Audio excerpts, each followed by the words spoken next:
तर आता मी हे स्नेक सोडते. हे नाग आहे. तर बघूया, मी छोटे छोटे साप सोडले आणि हा नाग सोडतोय मी आता. तुम्ही छोटे साप बघितला आणि तुम्ही पण छोटे साप बघितला आणि तुम्ही फर्स्ट टाइम आला इकडे, तर तुम्हाला पण कसं वाटतंय सांगा. ह्याचं रिॲक्शन बघा.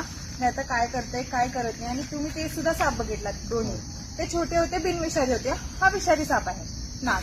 तर असंच बसू शकते आणि कळणार पण नाही की जिवंत आहे काय आहे, पण फटकरून रिॲक्ट पण करतो आणि निघून पण जातो. आता जस्ट तुम्ही बघितला की कसं शांत बसला होता, जसं की तो मेलाय, सोंग करत होता आणि आता लगेच ऍक्ट करून लगेच निघून पण गेला.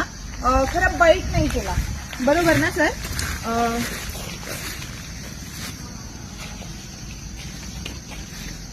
कसं नेचरमध्ये स्वतःहून निघून गेला.